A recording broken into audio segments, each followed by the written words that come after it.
Charanjit Singh, Rustam Hind Hindi daily news channel से। दोस्तों, मैं इस समय वो देख सकते हैं आप राउत आईएएस स्टडी सर्कल, जहां पर सुनियोजित तरीके से साजिश के तहत कुछ बच्चों की हादसा बनाकर हत्या की गई। यहाँ पर मैं वहाँ पर हूँ, हमारे साथ रूबी जी हैं और ये स्टूडेंट्स 10 दिनों से यहाँ पर डेमोन्स्ट्रेशन कर रहे हैं, आंदोलन कर रहे हैं, धरना कर रहे हैं और ये चाहते हैं कि जो स्टूडेंट्स की सभी प्रकार की जो मांगे हैं वो पूरी हों, इनको वो अधिकार मिले कम से कम मिनिमम जो एक जेल में बंद अपराधी को मिलते हैं। जेल में बंद जो अपराधी होता है उसको रोटी, कपड़ा, मकान, सम्मान, स्वास्थ्य, सुरक्षा, शिक्षा, न्याय सब कुछ मुफ्त में मिलता है, फ्री में मिलता है, सरकार की तरफ से मिलता है।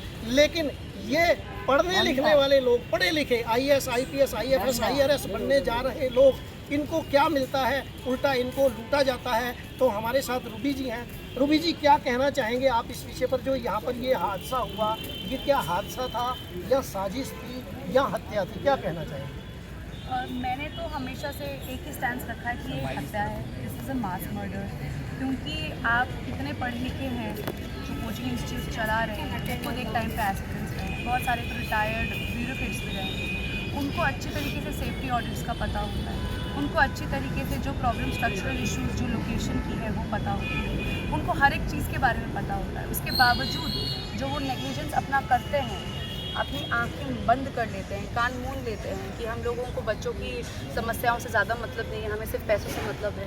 उस कारणवश ये जो हुआ है उसको हम हत्या ही बोलेंगे, क्योंकि ये आंखों देखी मक्खी है।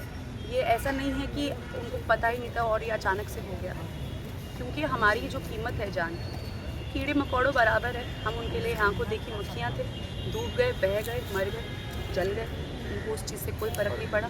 उनको इतना पता है कि सिर्फ परिवार के बच्चे कुछ जाएंगे, लेकिन फिर भी बहुत सारे परिवार अपने और बच्चे यहाँ पे भेजेंगे और उनका जो ये धंधा है ये हमेशा चलता रहे। तो ये अबाउट, जैसे ये अरबों रुपए का धंधा है, एजुकेशन जो माफिया है, ये अरब हजार बच्चे होते हैं के पास, दीजिए तो ये राव स्टडी के धंधा है, इसको हम धंधा का जो धंधा बन गया है, इस पर कानून के रूप में आने चाहिए। ये एक तो कि वही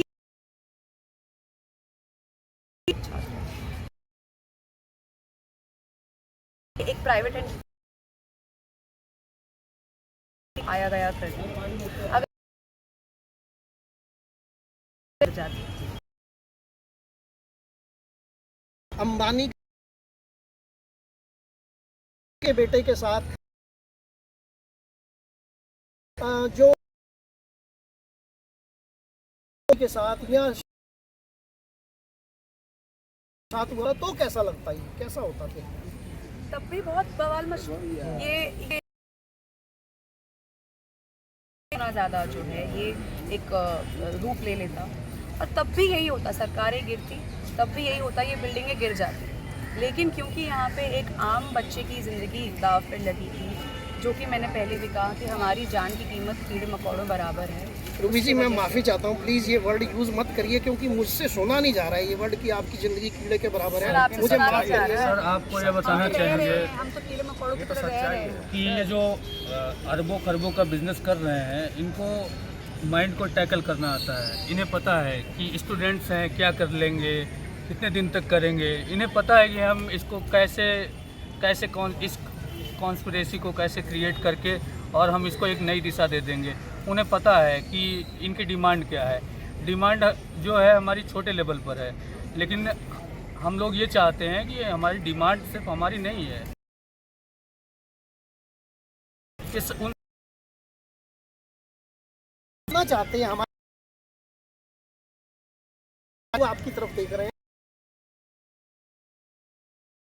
क्योंकि भारत में जो करते हैं और पैसा, बहुत सारा पैसा खर्च करते हैं, वहाँ पर भी उनके साथ बहुत सारे अत्याचार हो रहे हैं। उनकी ज़िंदगी बहुत डिमांड में, जैसे कि रूबी मैडम से असल में डिमांड क्या है? बात सर, मैं कह रहा हूँ कि सर यहाँ बच्चे आ रहे एक उम्मीद लेके बात हो सर, रही है। यहाँ इतना पैसे फीस भर रहे सर। देखिए 2 लाख 4 लाख 3 साल से 4 साल से पढ़ रहे हैं, मेरा दोस्त पढ़ रहे हैं और मैं भी खुद पढ़ रहा हूँ सर। तो एक उम्मीद लेके आए हूँ सर, हमको चाहिए मतलब जो हमारा डिमांड है कम पैसे से हो जाए, क्योंकि किसी का फैमिली बिलोंग्स करते हैं, फैमिली मजदूरी बहुत टाफ होता है सर। अगर किसी का सब्सक्रिप्शन खत्म हो गया है सर, एक पेमेंट करना पड़ता है सर। सिर्फ कितना प्रेशराइज होता है सर, ऐसे भी इतना क्लास में नहीं होता है। दोबारा क्लास सर, इतना कितना बिजनेस। क्योंकि आप ये जो पढ़ाई को इतना महत्व दे रहे हैं, 1947 में आप सभी से पहले बराबर होती थी। 87 रुपए खर्च। एक मिनट, कौन से और कौन से ये लोग ये इस डाइट एजुकेशन सिस्टम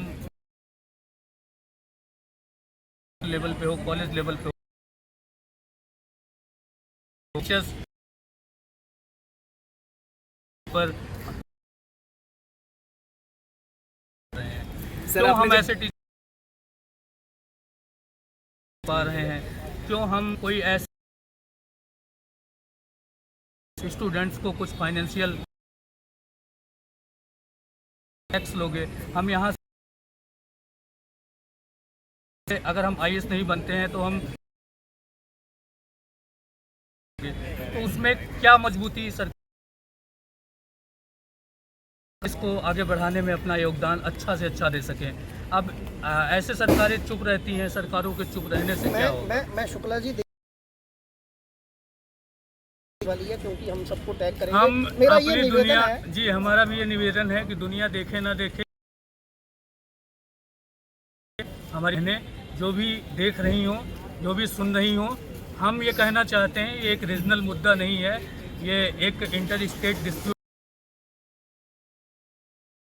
जहाँ कहीं भी हो, अगर आप लोग इस मुद्दे को कमजोर नहीं,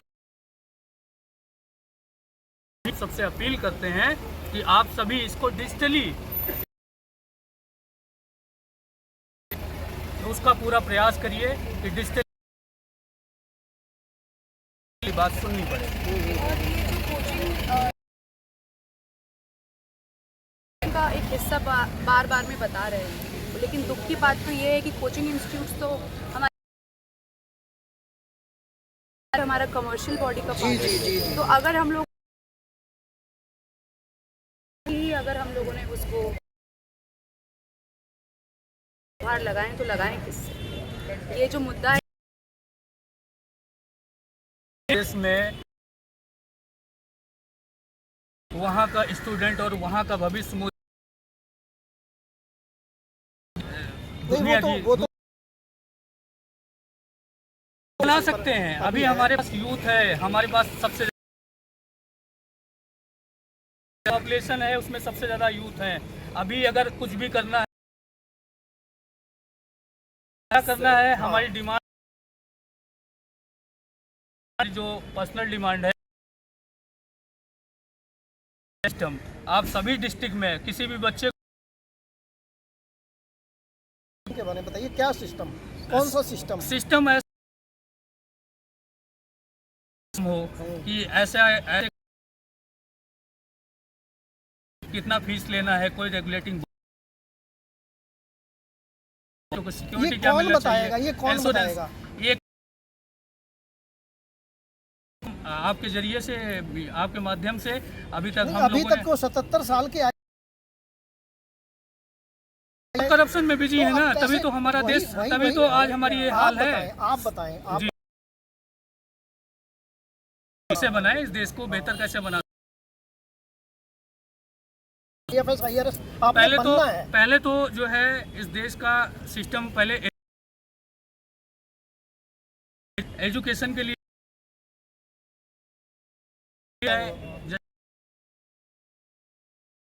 कंट्रीज जैसे बजट दे रहे हैं हमें, ठीक है इसको ना है, अगर आपको तो आप उन बच्चों को दीजिए स्कॉलरशिप देने से वन प्रोग्राम आप ऐसा दोस्तों स्कूल से इसको नीचे स्तर से शुरू कर इंस्टीट्यूशन स्कूल जो छोटे बच्चे हैं 2-2 हज़ार 3-3 हज़ार रुपए, तो फिर जो है मिडिल फैमिली वहीं से दब पा रहा है। अगर हम आने वाली जनरेशन ऑटोमेटिकली सिक्योर हो जाएगी। दर्शकों को बताना चाहूँगा कि जर्मनी की क्या व्यवस्था है। जर्मनी की उसके बाद 12th तक की एक व्यवस्था है कि चौथी तक का जो बच्चा है वो, उसके बाद सुनिए चौथी स्किल्स आ जाती हैं, वो कई तरह की स्किल्स में पढ़ाई करता है। 8वीं के बाद सबकी एंड ऑफ है वहाँ पर जर्मनी में, और स्किल डेवलपमेंट सरकार का आपके यहाँ पर जो बजट है वो 3% बजट है, तो क्या आपकी शिक्षा होगी? वही मैं बार बार आपसे कहना चाह रहा हूँ, आप पढ़े क्या होना चाहिए, ये करेंगे नहीं करेंगे इनसे किसी तरह का कोई भरोसा नहीं है। आप लोगों को खुद करना पड़ेगा। आपका जो ये अभी आपने हेजिटेशन या जो आपका आंदोलन है, इस जन आंदोलन किस प्रकार इस तरह एक जहाँ पर लड़के जल के मर गए, उसके बाद यहाँ पर नॉर्थ दिल्ली में ये रहता है, ये छात्रों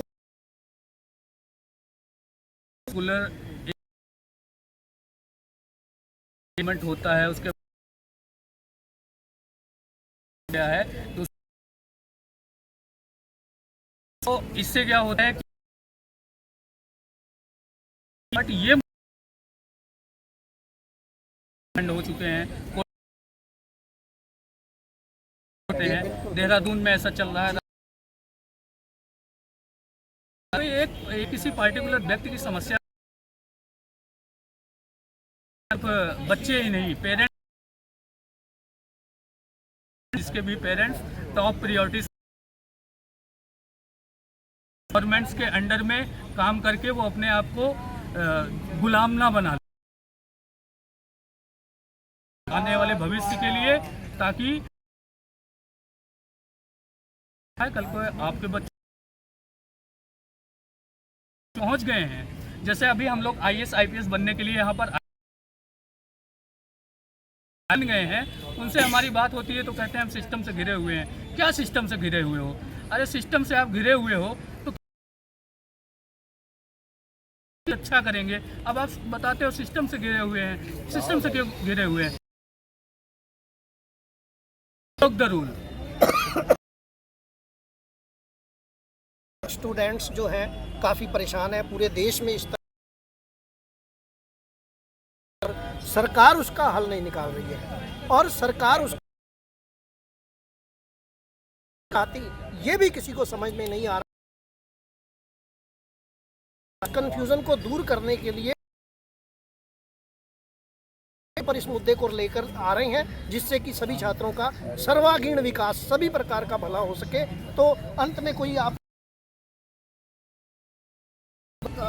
मैटर ऑफ नेशनल इम्पोर्टेंस, ये सिर्फ और सिर्फ एक दिल्ली का मुद्दा नहीं है।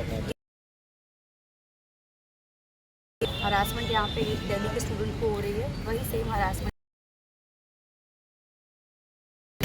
जहाँ पे प्रॉब्लम्स हमारी यूनिफॉर्म है, तो ये एक हर एक स्टूडेंट जहाँ पर भी भारत के किसी भी कोने में प्लीज़ हमारे साथ जुड़िए, क्योंकि सारे राष्ट्र रिजॉल्व कर सके और ये एक रिफॉर्म जो है बहुत ही बेहतर तरीके से ला सके। बहुत बहुत धन्यवाद आपका। नमस्कार, जय हिंद, जय भारत। तो दोस्तों, ज़्यादा से ज़्यादा मेरा मामला नहीं है, खाली बच्चों का मामला नहीं है, ये हर घर का मामला है, हर स्टूडेंट का दिल्ली आप गवर्नमेंट सभी का मामला है। पॉलिटिक्स का मामला